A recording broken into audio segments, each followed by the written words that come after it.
సడన్గా నువ్వు తిరుపతి లడ్డూలు కల్తీ అయిపోతే నువ్వు ఎర్ర బట్టలు వేసుకొని ఇవన్నీ మాట్లాడుతున్నావు అంటే నేను చెప్పండి, మీరు ఇప్పుడు దాకా 219 టెంపుల్స్ 219 టెంపుల్స్ అపవిత్రం చేస్తే మన అంతర్వేది రథాన్ని తగలబెడితే నేను వచ్చిండొచ్చు కదా. రామతీర్థంలో రామచంద్రుల వారి విగ్రహాన్ని తల నరికేస్తే నేను బయటకు వచ్చి గోల చేసి ఉండొచ్చు కదా. ఎందుకు స్టేట్మెంట్గా పరిమితం అయ్యాం? చిన్నప్పటి నుంచి మా ఇంట్లో రామనామ జపం ఉండేది. మా నాన్న ఉమ్మడి కమ్యూనిస్ట్ పార్టీ సభ్యుడు, ఎథీస్ట్ ఒకప్పుడు టీన్స్లో 20లో. ఆయన మరి ఎలా మారిందో మనసు తెలియదు కానీ విపరీతమైన రామభక్తుడు అయిపోయాడు. నేను పుట్టేటప్పటికి మా ఇంట్లో ఎప్పుడూ రామనామమే ఉండేది. ఆ రామనామాన్ని జపిస్తూనే నాకు జబ్బు వచ్చినా మా నాన్న రామనామం చెప్పేవాడు. అలాంటి రామనామం జపించే మాకు రాముడి విగ్రహం తల నరికేస్తే కోపం రాకూడదంటారేంటి మీరు? ఇదే మీకు ఒక మహమ్మద్ ప్రవక్తకి పవిత్ర రంజాన్ మాసంలో మహమ్మద్ ప్రవక్తకి మీరు ఒక మాటని దూషించగలరా? దూషించి బతకగలరా? అల్లాని ఒక మాట అనగలరా? జీసస్ క్రైస్ట్ ఒక మాట అనగలరా? మేరీ మాతని ఒక మాట అనగలరా? కానీ పార్వతీ దేవిని తిడతారు, లక్ష్మీ మాతని తిడతారు. అంటే నువ్వు ఇస్లాంకి అపవిత్రం జరిగితే మాట్లాడితే సెక్యులరిజం, జగన్మాతకి కానీ పార్వతీదేవికి కానీ శివుడికి కానీ రాముడికి కానీ అయ్యప్పకి కానీ అపవిత్రం జరిగితే మా మనోభావాలు బాధపడకూడదు, గాయపడకూడదు, నోరు మూసుకొని కూర్చోవాలి. ఆ జనరేషన్ పోయిందిరా బాబు, ఆ జనరేషన్ పోయింది. ఒక తప్పుని తప్పుగానే చెప్తాం. ఒక హిందువు ఒక ముస్లిం పట్ల తప్పు చేస్తే తప్పనే చెప్తాం. ఓల్డ్ సిటీలో ఉండే ఒక నాయకుడు 15 నిమిషాలు కళ్ళు మూసుకోండి, పోలీసుల్ని మేము హిందువులకి ఏంటో మేము చూపిస్తామంటే అది తప్పు పట్టకూడదంటే ఎట్లా? అది మతోన్మాదమా? ఏం మాట్లాడుతున్నారు మీరు? బతుకమ్మ బతుకమ్మ బతుకమ్మ అని చెప్పి బతుకమ్మ పాటని మీరు వెటకారం చేసి ఓల్డ్ సిటీ నాయకుడు మాట్లాడితే దాన్ని డిఫెండ్ చేసుకోవటం హిందూ అహంకారం అంటే నేను ఏం చెప్పండి? నేను అంటే అల్లాహకు ఒక న్యాయం, మహమ్మద్కి ఒక న్యాయం, అమ్మవారికి ఇంకో న్యాయమా? అలా కుదరదు బాబు. ఈ ధర్మం అందరికీ సమాన అవకాశం ఇచ్చింది. సనాతన ధర్మం ఉండబట్టే విజయనగర రాజులు మస్జిద్ కట్టించారు. సనాతన ధర్మం కాబట్టే బంగ్లాదేశ్ని హిందువుల రక్తంతో తడిపి బంగ్లాదేశ్కి విముక్తి కలిగించాం. ఈ చరిత్ర తెలుసుకుంటే కదా.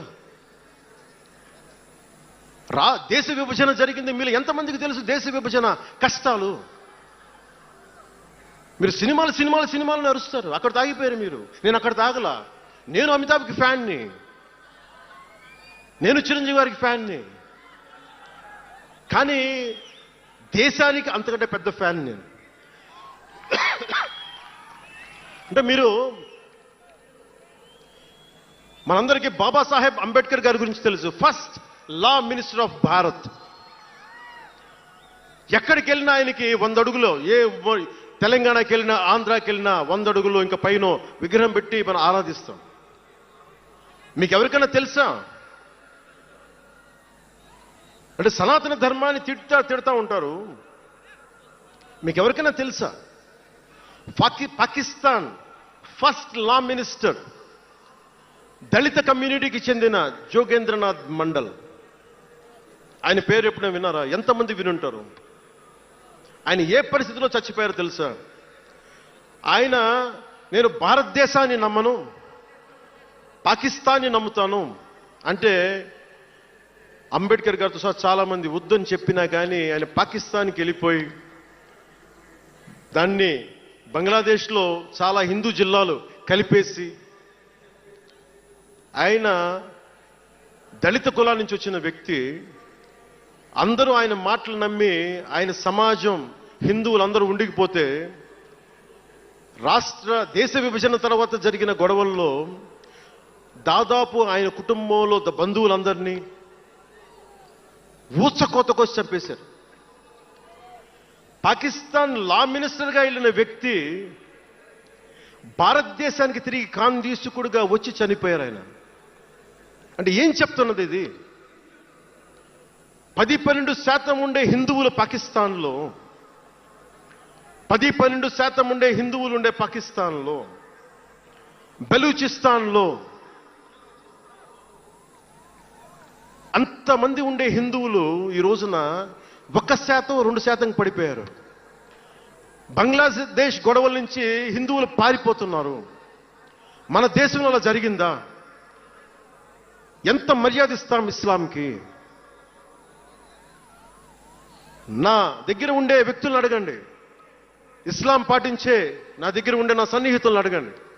ఇది పవన్ కళ్యాణ్ గొప్పతనం కాదు, సనాతన ధర్మం నాకు నేర్పింది ఇది. నువ్వు రాముణ్ణి ఆరాధించు, అల్లాని గౌరవించు, అల్లాని ద్వేషించమని మాకు సనాతన ధర్మం చెప్పలా. ఇది చెప్పాలి, అర్థం చేసుకోవాలి. ఈ సూడో సెక్యులరిస్టులు, కుహానా సెక్యులర్ వాదులు, నేను ఒకసారి వైజాగ్లో 19లో ఒక సీనియర్ నాయకులను అడిగాను. నేనేమడిగానంటే, secularism, what is the true meaning of secularism అని. అలా మాట వచ్చి నేనేమడిగానంటే, మీరు ఒక హిందువు తప్పు చేస్తే ఖండించండి, ఒక ముస్లిం పట్ల ద్రోహం చేస్తే ఖండించండి, శిక్షించండి. అలాగే ఒక ముస్లిం ఒక హిందువుల్ని ద్వేషించినా దాడి చేసినా శిక్షించండి. ఇద్దరికి శిక్ష ఒకటే. అలా కాకుండా వీళ్ళనంటే ఓట్లు పోతాయి, వీళ్ళంటే ఓట్లు పోవని ఓట్లు రాజకీయం చేస్తేనే కదా ఈ రోజున ఇంత హైందవం భగవాన్ ఎందుకు ఉందంటే దీనివల్లే, బికాస్ ఆఫ్ సూడో సెక్యులరిస్. ఈ రోజున ఇది జరుగుతుందంటే because of you pseudo secularists, because of you. మీరే కనుక secularism, if you would have applied in the true spirit,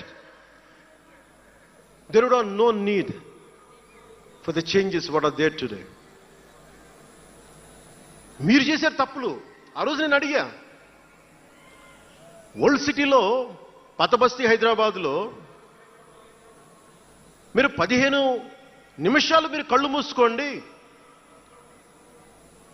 పోలీసుల్ని, మేము హిందువులకి ఏంటో చూపిస్తామంటే నువ్వు ఎవరిని ఉద్దేశించి మాట్లాడుతున్నావు? హిందూ అంటే దాంట్లో పవన్ కళ్యాణ్ కూడా ఉన్నాడు. పొద్దున్న లేస్తే నేను హనీఫు, అబ్దుల్, మొత్తం రహీం వాళ్ళతోనే ఉంటాను నేను. కానీ నేను వాళ్ళతో ఉన్నాను కదా అని చెప్పి నాకు బాధ రాదని మీరు అనుకోకండి, తప్పది. ఓ గలత్ హై భయ్యా, తప్పది. వస్తుంది బాధ. నేను ఎవరిని నిందించట్లా.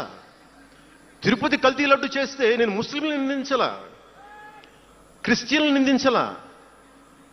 నేను నిందించింది దోషుల్ని పట్టుకోమని. చివరికి ఏం తేలారు? వాళ్ళందరూ హిందువులే కదా. నేను మాట్లాడుతుంది ఇది. This is secularism.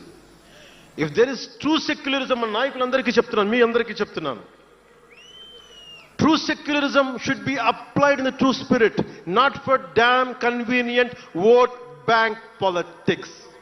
Don't do it. Janasena is not for it. ఒక తప్పుని తప్పుగానే చెప్తాం. అంటే నేను ఎందుకు చెప్తున్నాను మీకు మాట అంటే, నారాజు గాకుర మా అన్నయ్య నజీరు అన్నయ్య ముద్దుల కన్నయ్య, మన రోజు మనకుంది మన్నయ్య అన్నామంటే డ్యాన్సులు చేశా మీ సరదా కోసం. 1 minute డప్పులతో దీంతో డ్యాన్సులు చేసి అది మీ సరదా కోసం. కానీ నా కోసం ఆ లిరిక్ రాసుకున్నా. దేనికి రాశాను? గుజరాత్లో ఆ మారణహోమం జరిగితే దానికి చాలా మంది ముస్లింలు చనిపోతే బాధతోటి నా హృదయం స్పందించి మాస్టర్జీ అనే ఒక ప్రజా కవి చేత నేను రాయించాను ఆ పాట. దాన్ని ఖండించినప్పుడు నేనేమనేది ఏంటంటే, అంటే నేను అంత నిష్పక్షపాతంగా ఉంటాను. నేను అనేది ఏంటంటే, గోద్రా మారణ హోమం జరిగినప్పుడు ఖండించాలి, ఖండింపబడాలి. There is no second thought about it. కానీ అసలు ఎందుకు జరిగింది అని ఆలోచిస్తే, కరసేవక్స్ రామ భజన చేసుకుంటూ ట్రైన్లోకి వెళ్తే ఒక గోద్రాలో ట్రైన్ని తగలబెట్టేశారు. మరి దాని గురించి కూడా మాట్లాడాలి కదా. ఇది తప్పు, ఇది కూడా తప్పే. అలా జరిగి ఉండకుండా ఉండాల్సింది. బాధే నాకు. ఆ రోజు నేను సినిమాలో ఉన్నా కాబట్టి నారాజు కాకరని పెట్టా. అదే గనుక అలాంటి సంఘటన నుండి ఏం చేయాలి మనం? అలాంటి తప్పులు జరిగితే మొదటి తప్పు చేసిన వాడినే వెతికి వెతికి పట్టుకొని జ్యూస్ లాగా సెకండ్ వరల్డ్ వార్లో జర్మనీని ఎలాగా సౌత్ అమెరికాకి వెళ్ళినా ఎలా పట్టుకొని శిక్షించారో మొస్సాద్, అట్లాగా తప్పు ఎవడు చేయనండి, either is a Hindu or Muslim, ఎవరైతే మొదటి తప్పు చేశారో వాళ్ళను కనుక శిక్షిస్తే పర్యవసానమై ఉండవు. ఇది చాలా బలంగా ఆలోచించాలి. అంటే ఇవన్నీ ఎందుకు చెప్తున్నాను, ప్రతి ఒక్కరూ చాలా క్షుణ్ణంగా వినాలి. ఎందుకంటే భవిష్యత్తులో మీకు ఇవే పోరాటాలు. మీరు ఎమ్మెల్యేలు అయిపోయాం, మంత్రులు అయిపోయాం, అందరికీ కార్పొరేషన్ పదవులు వచ్చేసినాయి అంటే కాదు. ఇప్పుడు మనం వేసింది తొలి అడుగు మట్టుకే. నేను భారతదేశం కోసం చనిపోవడానికి సంసిద్ధంగా ఉన్నాను, గుర్తుపెట్టుకోండి. ఎందుకంటే నా ఇంటెన్సిటీ చాలా వైల్డ్గా ఉండదు.